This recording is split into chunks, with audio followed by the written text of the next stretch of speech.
Саламатсыңар балдар, кыргыз тили сабагыбызды баштайбыз.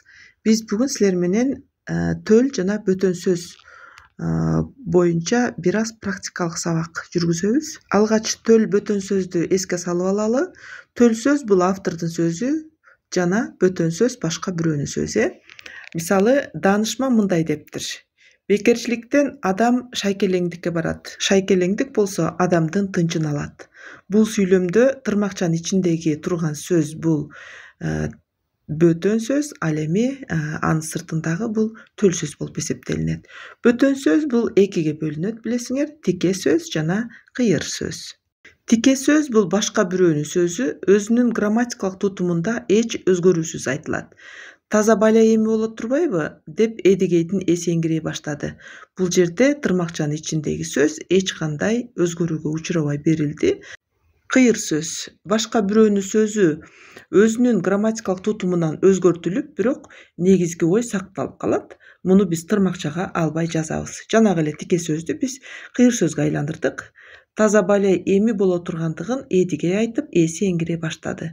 Байкаганыңардай, бир аз гана сөздөр алмашып калган болбосо, сүйлөмдөгү негизги ой толук бойдон сакталды.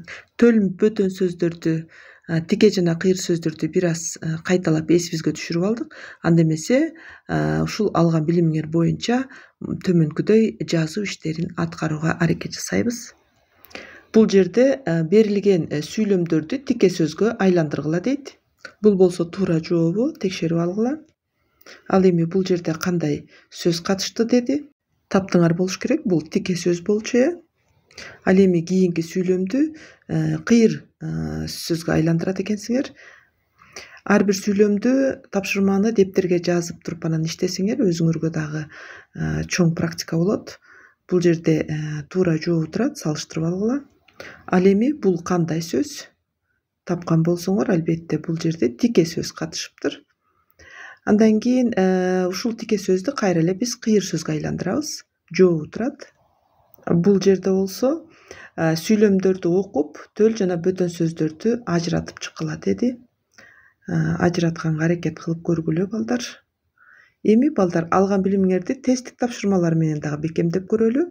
Бул жерде бир канча тест берилген, 10 тесттик тапшырма бар. Мына ошолорду иштейсиңер.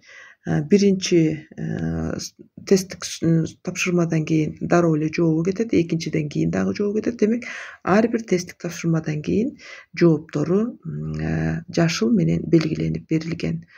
Демек, биринчи силер улам видео сабакты токтотуп, иштеп, белгилеп, андан кийин варианттарын белгилегенден кийин анан туура жообуну ачып, белгилегениңерди туура эмес экендигин аныктап алсаңар болот балдар. Шашылбастан ойлонуп, андан кийин белгилегенге аракет жасагыла. Оңой эле. Бул тесттик тапшырмаларды аткаргандан кийин сөзсүз түрдө силердин жазууңар төл сөздү кандай жазыш керек, бөтөн сөздү кандай жазыш керек, тике сөздү кандай жазабыз, ал эми кыйыр сөз кандай жазылат, ушулардын баардыгы бир сыйра эсиңерге түшүп, практикалык тапшырмалар аркылуу өзүңөрдүн билимиңерди бекемдеп аласыңар деген ишеничтемин. Кийинки сабакка чейин сак саламатта тургула балдар.